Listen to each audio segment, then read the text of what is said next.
sejarah manusia selalu memiliki pola yang berulang. Ada masa di mana dunia sangat tenang, dan ada masa di mana awan gelap mulai menutupi cakrawala. Jika kita menoleh ke belakang, yaitu sebelum Perang Dunia Pertama dan Kedua, tanda-tandanya selalu sama. Pertama, diplomasi yang buntu. Kedua, perlombaan senjata yang tidak terkendali. Ketiga adalah ego para pemimpin dunia yang tidak masuk logika kemanusiaan. Hari ini, tanda-tanda itu mulai hadir kembali. Di tengah gemuruhnya perang di Ukraina, ketegangan yang mendidih di Timur Tengah, serta perang dingin di halaman rumah kita, yaitu Laut Cina Selatan. Sebuah peringatan keras yang datang dari presiden kita. Presiden Prabowo Subianto tidak bicara tentang optimisme kosong. Beliau sedang mengirimkan pesan mendalam yang membuat banyak pihak tersentak. Dunia sedang tidak baik-baik saja. Mungkin kita sedang berada di ujung badai besar yang bisa mengubah pola tatanan dunia. Namun, ada satu bagian yang menarik dari pernyataan beliau yang bisa kita bedah. Hidup Jokowi! Di tengah kekacauan global ini, Indonesia tidak boleh hanya menjadi penonton yang ketakutan. Ada sebuah misi besar yang harus kita emban, menjadi benteng terakhir. Mengapa seorang jenderal senior seperti beliau menggunakan istilah yang begitu kuat? Apa yang beliau lihat mungkin luput dari pandangan kita sebagai orang awam. Dan yang paling penting, siapkah kita jika esok benar-benar tidak sama lagi? Mari kita bedah rahasia geopolitik ini di Boleh Tahu. Sebelum kita lanjut, jangan lupa like dan subscribe channel ini.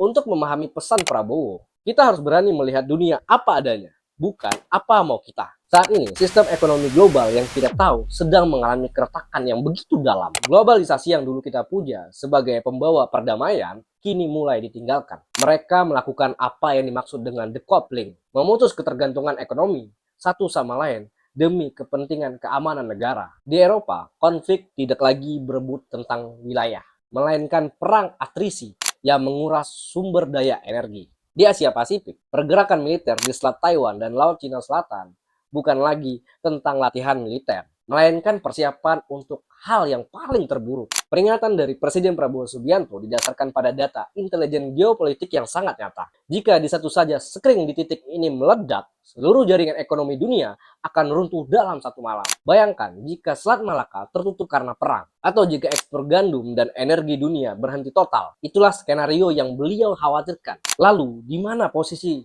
Indonesia dalam kekacauan ini? Inilah mengapa alasan Indonesia menjadi benteng terakhir. Indonesia adalah sebuah anomali. Di saat dunia sedang kelaparan dan kehausan akan energi, kita berdiri di atas tumpukan harta karun yang begitu berlimpah. Kita punya nikel untuk baterai masa depan, kita punya gas alam, dan kita punya hal yang paling krusial. Kita memiliki lahan yang subur untuk menghidupi jutaan orang rakyat Indonesia. Namun, dalam hukum geopolitik, kekayaan tanpa kekuatan adalah undangan untuk para penjajah. Presiden kita sangat menyadari hal ini. Sejarah bangsa kita adalah sejarah di mana rempah-rempah yang begitu kita cintai menarik orang untuk datang dan menjajah negara ini. Pesan Presiden Prabowo sangat jelas. Jika dunia benar-benar pecah dalam perang, Indonesia akan menjadi sasaran empuk bagi mereka yang sedang kelaparan dan kehausan energi dan pangan. Menjadi benteng terakhir bukan berarti kita ingin perang, melainkan kita harus memiliki pertahanan yang kuat sehingga tidak ada satupun negara yang berani mengusik negara kita. Strategi menjadi benteng terakhir itu diterjemahkan ke dalam langkah-langkah yang mungkin selama ini kita anggap itu adalah proyek biasa. Pertama adalah kemandirian total. Inilah mengapa Pak Presiden Prabowo Subianto sangat terobsesi untuk swasembada pangan dan energi. Mengapa? Karena perang modern. Musuh tidak perlu menembakkan peluru untuk mengalahkan sebuah negara.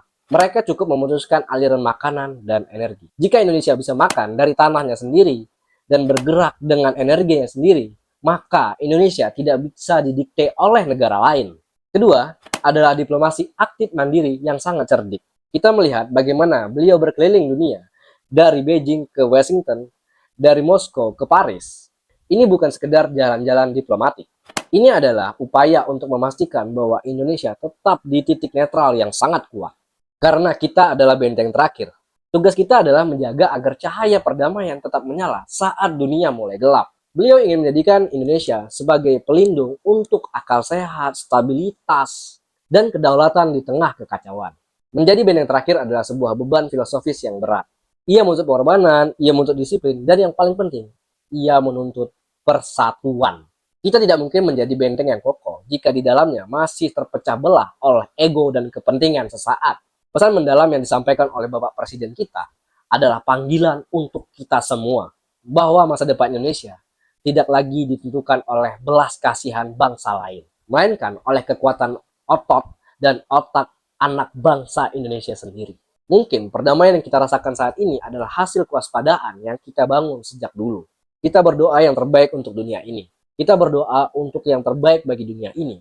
Dan kita bersiap untuk hal terburuk untuk bangsa kita. Karena pada akhirnya, hanya bangsa yang siaplah yang bertahan saat badai besar itu datang. Sekarang, saya ingin bertanya kepada kamu. Di tengah ketegangan global yang semakin nyata, apakah kamu setuju apabila Indonesia harus memprioritaskan kekuatan militer dan kemandirian pangan di atas segalanya? Ataukah ada jalan lain yang lebih bijak menurut kamu? Tulis pendapat kalian di kolom komentar, karena pendapatmu adalah bagian dari sejarah ini. Jika video ini memberikan sudut pandang baru untuk kamu, jangan lupa like dan subscribe konten ini.